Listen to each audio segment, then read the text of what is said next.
Hello বন্ধুরা, আজ আমি রান্না করব ঝিঙে দিয়ে কাটাপোনা মাছ দিয়ে ঝোল। তার জন্য কাটাপোনা মাছ কেটে ধুয়ে নুন হলুদ মাখিয়ে রেখে দিয়েছি। ঝিঙে আলুগুলোকে কেটে ধুয়ে নিয়েছি। আর এখানে নিয়েছি পেঁয়াজ, লঙ্কা, টমেটো আর একটু বড়ি। কড়াই তেল দিয়ে দিয়েছি। তেলটা গরম হলে আর মাছগুলোকে একে একে দিয়ে দেবো।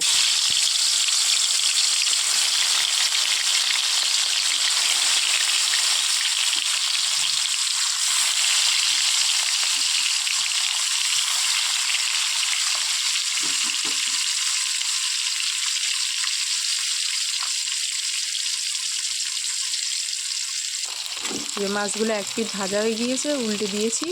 এবার ওই পিঠটা হয়ে গেলে তুলে নেব। এবার একে একে মাছগুলোকে তুলে নিচ্ছি।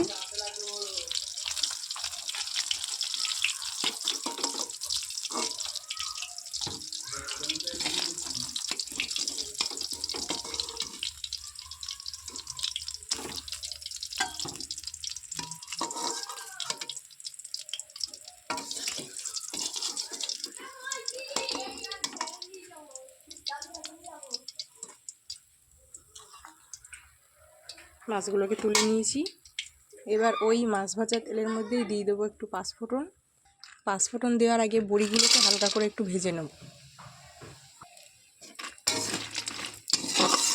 বড়িগুলোকে ভেজে নিয়ে তারপর এই তেলের মধ্যেই পাঁচফোড়ন দেবো।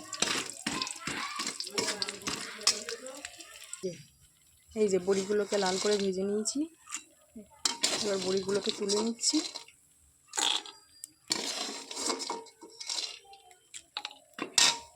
তুলে নিয়েছি। এবার এই তেলের মধ্যে দিয়ে দিলাম পাঁচফোড়ন।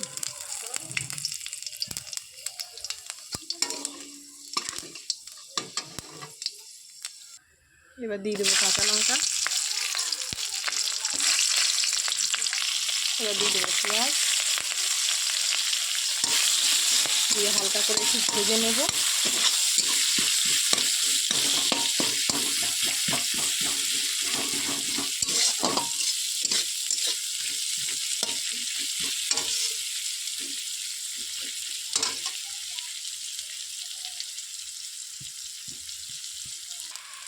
পেঁয়াজগুলো লাল করে ভাজা হয়ে গেছে। এবার ঝিঙে আলুগুলো দিয়ে দেবো।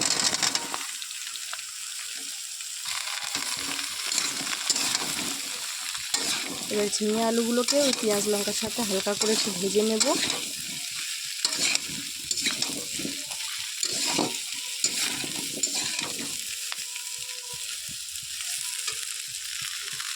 আমি কিন্তু রান্নাটা খুব অল্প তেলেই করছি আজ।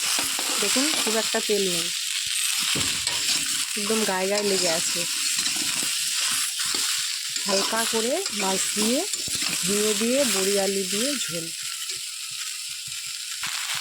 এবার টমেটোগুলো দিয়ে দেবো। টমেটো দিয়ে একটু নুন দিয়ে দিলাম। এবার টমেটোটা নুন দিয়ে একটু ভালো করে কষিয়ে নেব।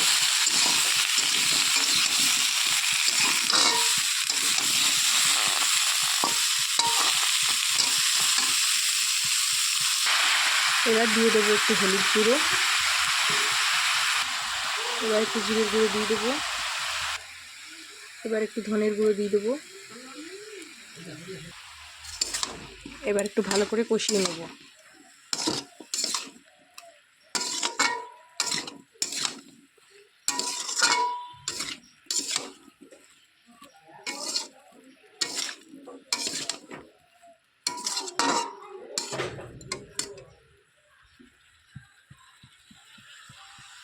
দেখুন, আমার কিন্তু এটা কষা হয়ে গিয়েছে। এর থেকে তেল একটু বেরিয়ে এসছে হালকা। আমি কিন্তু আজকে এতে কোনো বাটনা ইউজ করিনি, আদা রসুন বা অন্য কিছু কোনো বাটনা দিইনি। সিম্পলি জাস্ট একটু হালকা করে তরকারি করছি। গুঁড়ো মশলাগুলো দিয়েই আজকে রান্না হচ্ছে। ভালো করে কষা হয়ে গিয়েছে। এবার জল দিয়ে দেবো।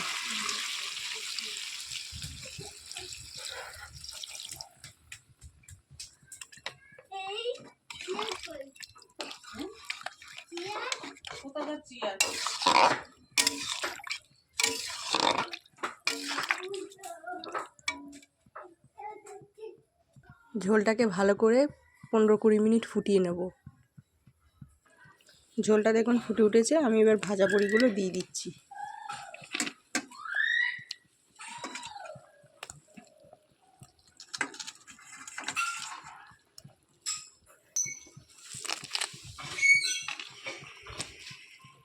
ঝোলটা বেশ ভালো করেই ফুটে গিয়েছে। এবার ভাজা মাছগুলো দিয়ে দেবো।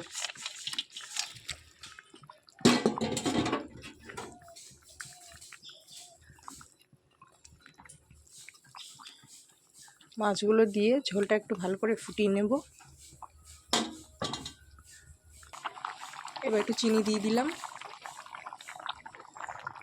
একটু মিট মশলা দিয়ে দিলাম।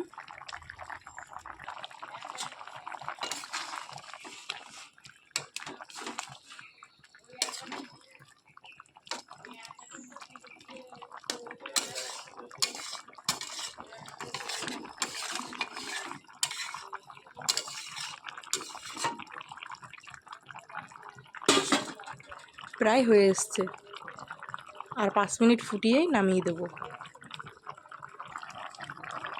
দেখুন আমার ঝিঙে আলু সিম্পল রান্না হয়ে গেছে। সিম্পল হালকা হালকা ঝোল, মাছ দিয়ে ঝিঙে বড়ি আলু দিয়ে। আপনারাও বাড়িতে এইভাবে একদিন করে দেখবেন, হালকা রান্না করে দেখবেন একদিন, ভালো লাগবে খেতে। আজ কিন্তু আমি এতে কোনো বাটনা ইউজ করিনি, কোনো লঙ্কার গুঁড়ো বা লঙ্কা বাটা কিছু ইউজ করিনি।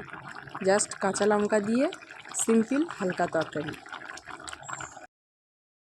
দেখুন আমি নামিয়ে ফেলেছি, হয়ে গেছে। এই তরকারিটা কিন্তু বাড়িতে বাচ্চাদের জন্যে বা বাড়িতে কোনো বয়স্ক মানুষ থাকলে তাদের জন্যও খুব ভালো। এরকম হালকা রান্না খেলে ওদের শরীরের পক্ষে খুব ভালো হবে।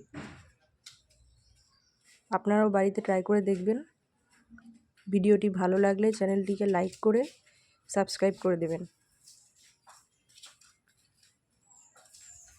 আপনারা বাড়িতে কে কে এমন হালকা করে রান্না করেন কমেন্টে জানাতে ভুলবেন না কিন্তু। আর ভিডিওটি ভালো লাগলে শেয়ার করে দেবেন।